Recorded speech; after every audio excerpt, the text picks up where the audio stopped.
Assalamualaikum warahmatullahi wabarakatuh. Perkenankan, kami dari kelompok 11 akan mempresentasikan hasil diskusi kelompok kami yang berjudul Peta Jalan Industri Halal di Indonesia dengan nama-nama kelompok.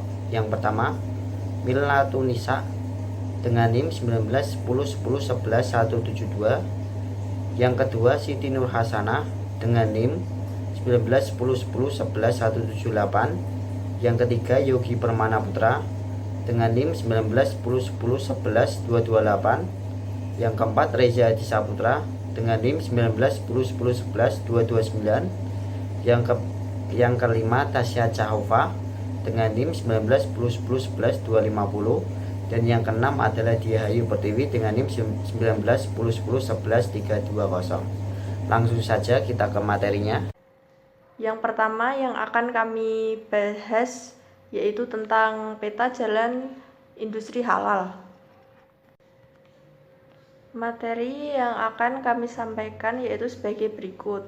Yang pertama, peta jalan industri halal. Yang kedua, proyeksi pengembangan. Yang ketiga, bidang produksi. Yang keempat, harmonisasi lembaga-lembaga terkait penjaminan halal. Yang kelima, bidang infrastruktur. Yang keenam, bidang jasa dan layanan. Yang ketujuh, sumber daya manusia. Yang kedelapan, standarisasi dan sertifikat halal. Peta jalan industri halal di Indonesia bergerak dengan semakin sadarnya Muslim sebagai populasi terbesar di Indonesia, membutuhkan produk halal sebagai suatu kewajiban untuk dikonsumsi atau digunakan. Kesadaran akan pentingnya pengembangan halal dan terjaminnya kehalalan suatu produk yang nantinya berdampak terhadap peluangnya peta jalan pengembangan industri halal di Indonesia. Antara lain dimulai dari adanya pengungkapan peristiwa penyajian produk yang menimbulkan kontroversi di tengah masyarakat. Akibatnya belum adanya penjaminan tentang kehalalan produk yang mengalami akumulasi ledakan pada tahun 1988.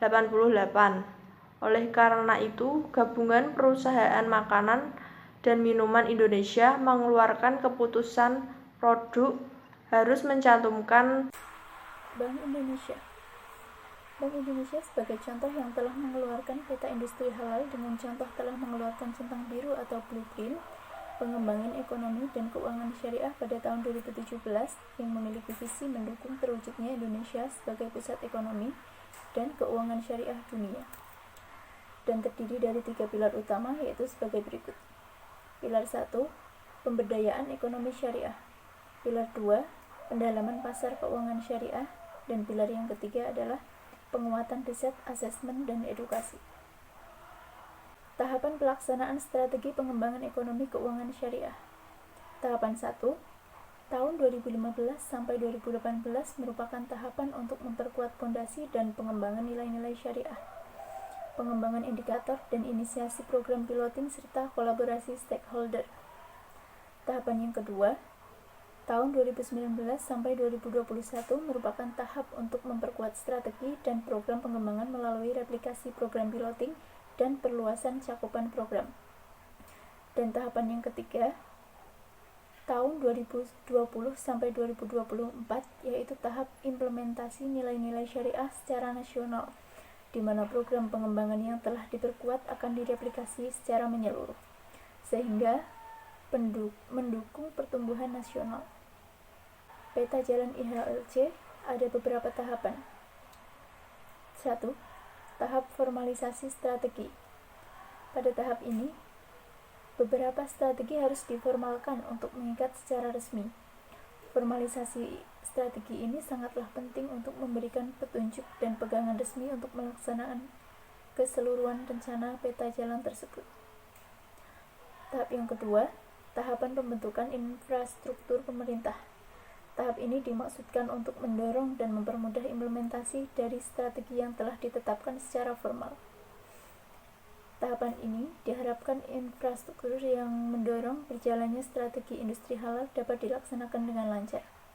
Dan yang ketiga, tahap implementasi lengkap. Tahap ini adalah tahap dari implementasi lengkap dari peta jalan industri halal. Pada tahap ini terdapat 4 faktor yang setiap faktornya mempunyai arahan pengembangan masing-masing. Materi yang kedua yaitu proyeksi pengembangan. Selain dari pengembangan peta jalan industri halal yang secara makro, juga masih membutuhkan banyak penerjemah secara mikro dan unit-unit aktivitas nyata. Beberapa pengembang seharusnya juga mempertimbangkan konsep pengembangan penunjang, antara lain proyeksi pengembangan di beberapa area. Nah, bidang yang perlu mendapatkan perhatian di dalam penunjang industri halal antara lain di bidang produksi baik sektor pangan, kosmetik, farmasi, dan produk lainnya. Materi yang ketiga yaitu bidang produksi.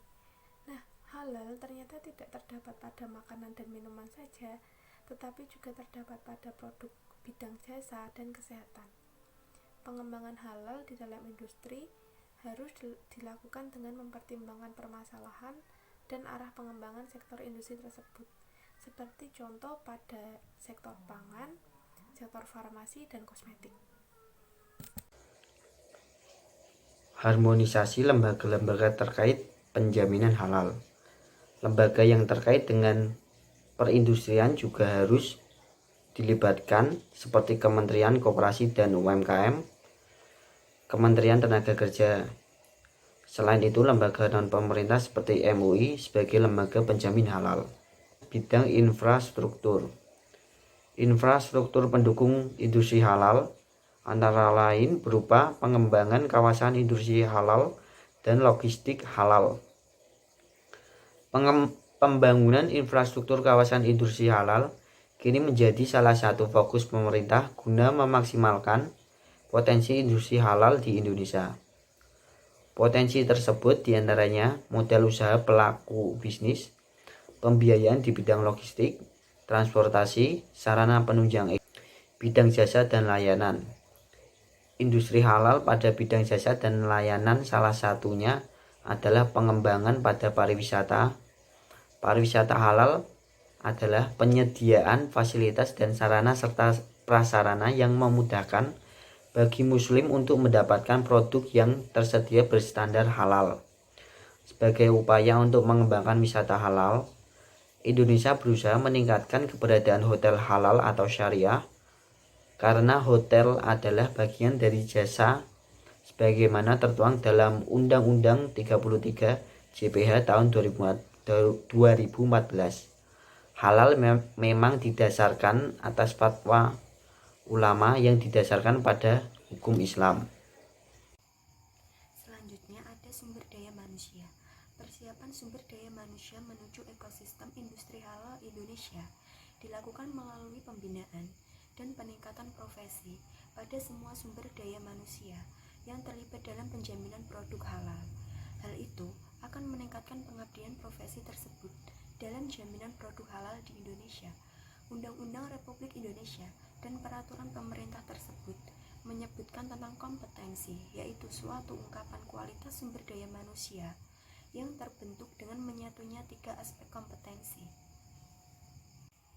Kemudian apa saja 3 aspek kompetensi tersebut? Yaitu yang pertama, ada aspek pengetahuan yang terdiri dari domain knowledge atau kognitif. Yang kedua, ada aspek kemampuan yang terdiri dari domain psikomotrik atau skill. Kemudian yang terakhir, yang ketiga, ada aspek sikap kerja yang terdiri dari domain afektif atau attitude. Maka dari itu, indikator ini penting untuk memastikan kualitas sumber daya manusia yang jelas, lugas, terukur, dan untuk mengukur produktivitas tenaga kerja dikaitkan dengan perhitungan biaya pekerjaan yang dapat menentukan daya saing. Selain itu juga dilakukan pelatihan sumber daya manusia melalui sosialisasi atau capacity building. Selanjutnya ada standarisasi dan sertifikasi halal.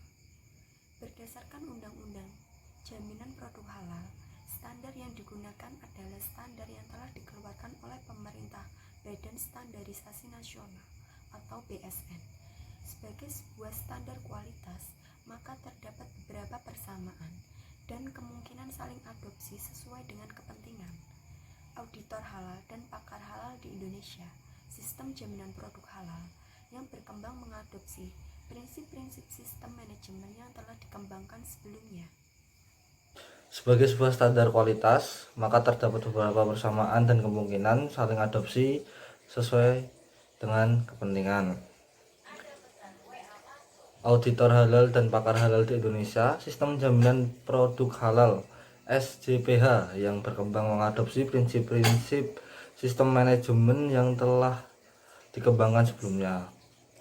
Pada dasarnya, SJPH didasarkan atas komitmen, kebutuhan pelanggan, peningkatan mutu tanpa meningkatkan biaya, dan memproduksi barang dari waktu ke waktu tanpa cacat, tanpa ada yang didaur ulang, dan tanpa adanya inspeksi sekalipun.